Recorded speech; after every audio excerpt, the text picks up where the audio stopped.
Itu hanya luka kecil. Dokter telah merawatku sebelumnya. Tidak apa-apa, dia berkata dengan tenang. Dia tampak tidak terpengaruh dengan cederanya. Diam, dia berteriak padanya. Bahkan dengan luka yang begitu dalam dan panjang, dia tampak begitu tidak peduli. Kapan dia akan belajar memprioritaskan kebutuhannya terlebih dahulu? Meskipun dia marah, dia sangat peduli padanya. Putri kecil bekerja dengan cepat. Gerakannya lincah dan terampil saat dia membantunya membersihkan lukanya. Dia lembut, jadi dia hampir tidak bisa merasakan apapun saat dia merawat lukanya.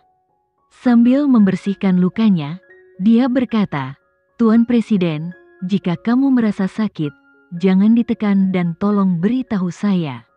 Saya akan berusaha semaksimal mungkin untuk bersikap lembut." Tidak sakit sama sekali. Di masa lalu, dia hampir kehilangan nyawanya untuk melindunginya. Dia tidak merasakan sakit sama sekali saat itu. Cedera kecil ini bukan apa-apa baginya. Saat dia mengatakan itu, dia tiba-tiba merasakan sakit. "Kupikir kamu bilang tidak sakit. Apa semuanya baik-baik saja?" Dia menatapnya dengan dingin. Dia sengaja menekan lukanya dengan keras. Dia ingin mengingatkannya tentang rasa sakit. Setiap orang berhak mengungkapkan rasa sakitnya. Dia tidak ingin dia menekan segala sesuatu di hatinya hanya karena dia seorang presiden. "Sakit." Gavin Hermawan menanggapinya dengan menantang. Dia enggan mengungkapkan rasa sakit akibat lukanya di depan putri.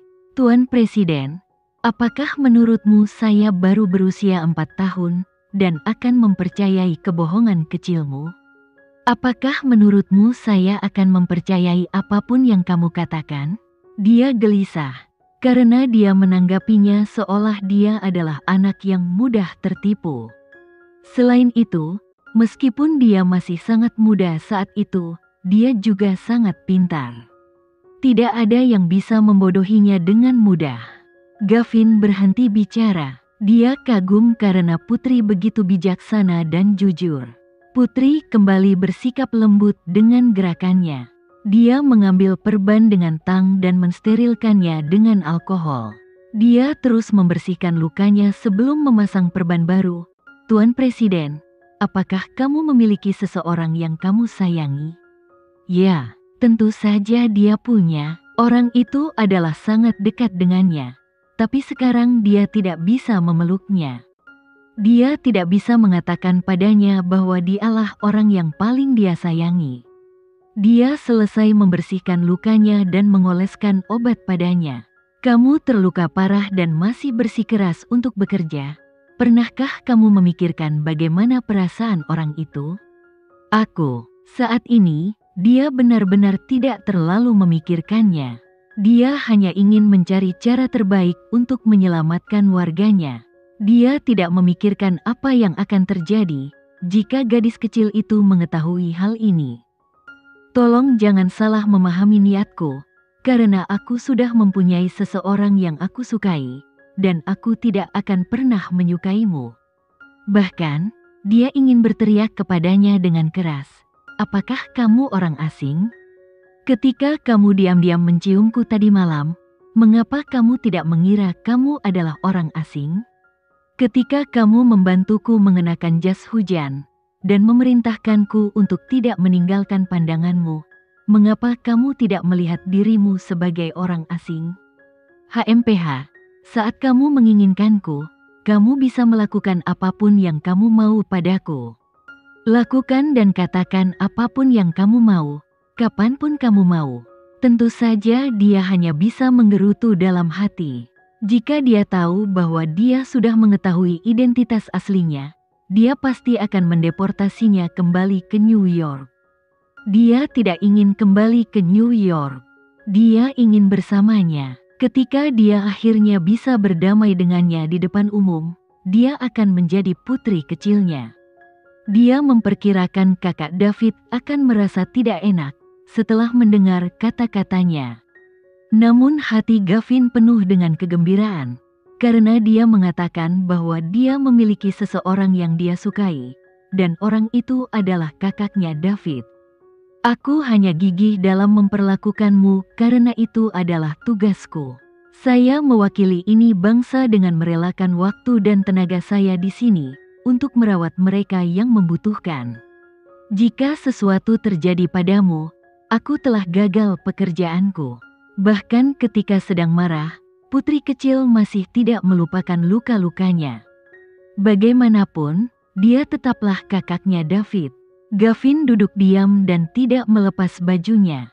Putri kecil menjadi sedikit tidak sabar. Tuan Presiden, saya hanya ingin tahu, tetapi apakah kamu memiliki seseorang yang kamu sayangi? Selain orang-orangmu, apakah ada orang yang kamu sayangi secara pribadi?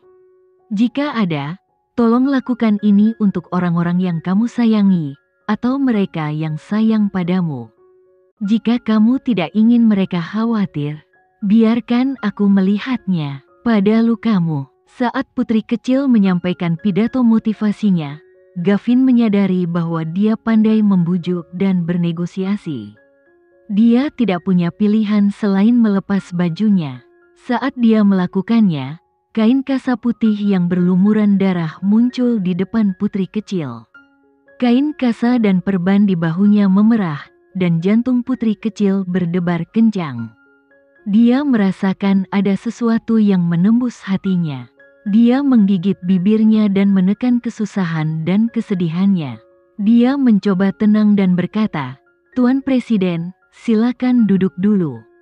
Saya akan mengganti balutannya untukmu." Jarang sekali dia mendengarkannya. Dia duduk di bangku sambil melepas perban dan kain kasa. Begitu dia melepas perbannya dan kain kasa, dia melihat luka yang dalam dan panjang bahunya. Lukanya telah terjadi diterapkan dengan obat-obatan, dan itu juga dijahit. Mungkin dia sedang sibuk bergerak sekitar sepanjang waktu dan tidak beristirahat banyak. Jahitannya sudah robek dan darah masih mengalir. Pak Presiden, wajah kotor hanyalah masalah kecil. Terluka adalah masalah serius. Jika kamu ingin saya mendengarkanku, izinkan saya melihat lukamu terlebih dahulu. Dia mencondongkan tubuh ke arahnya dan berkata, semakin dia menyembunyikan lukanya darinya, semakin dia khawatir. Cederanya hanya kecil. Dokter sudah mengobatinya untuk saya. Karena dia sudah bertanya beberapa kali, jika dia mengabaikannya lagi, itu hanya akan membuatnya semakin khawatir. Oleh karena itu, dia menjawabnya dengan cepat. Apakah luka kecil akan menodai seluruh baju dengan darah? Tolong, Tuan Presiden, bahkan jika kamu ingin berbohong, bisakah kamu berbohong dengan sopan? Dia bukan lagi anak berusia 4 tahun seperti dulu. Apakah semudah itu berbohong padanya? Tuan Presiden, tolong izinkan saya melihatnya. Dia menarik lengan bajunya dan sedikit menggodanya. Dia tahu semua pria akan menyukai sisi dirinya yang ini. Dia pikir saudara David juga akan menyukainya. Gavin tidak tahu bagaimana harus menanggapinya lagi. Dia menggelengkan kepalanya tanpa daya dan berkata, "Gadis kecil." Putri kecil memotongnya. "Aku bukan gadis kecil. Aku punya nama. Namaku Keisa Putri Sanjaya. Kamu bisa memanggilku Keisa." Dia tidak dapat berdamai dengannya di depan umum, karena identitas istimewanya.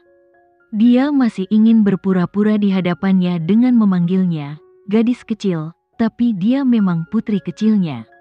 Karena dia tidak dapat berdamai dengannya, maka mereka dapat mencoba untuk mengenal satu sama lain lagi. Jika kamu memanggilku gadis kecil lagi, kamu tidak diperbolehkan memanggilku Keisa lagi. Kamu bisa memanggilku putri kecil sama seperti orang lain. Putri kecil menjadi gelisah atas penolakannya. Kata-katanya benar-benar mempunyai efek yang mengancam. Gavin mengerutkan kening, tapi dia benar-benar tidak berani memanggilnya gadis kecil lagi. Dia menunduk dan memasang wajah serius. Tuan Presiden, buka bajumu dan biarkan saya melihat lukamu. Putri kecil, Apakah ada yang pernah mengajarimu batasan antara pria dan wanita? Gavin menjawabnya dengan wajah muram. Dia bersikap centil karena dia peduli padanya, tapi dia merasa bahwa dia tidak seharusnya terlalu dekat dengannya. Dalam pemikirannya dia belum tahu bahwa dia adalah kakaknya David. Pak Presiden, tolong beritahu saya, apa yang telah saya lakukan sehingga kamu salah memahami maksud dan tindakan saya? Dia tahu dengan jelas bahwa dia akan mengucapkan kata-kata yang menyakitkan, karena dia tidak tahu bahwa dia sudah mengetahui identitasnya. Tetapi ketika dia mendengar kata-katanya, dia masih merasa terluka. Gavin tidak menanggapi pertanyaannya. Dia tidak memberinya kesempatan untuk menjelaskan dan melanjutkan. Kamu tidak mengatakan apa-apa, jadi itu berarti aku tidak melewati batasan apapun di sini, ya? Jika aku benar-benar melakukan sesuatu yang menyinggung perasaanmu secara pribadi, aku ingin meminta maaf.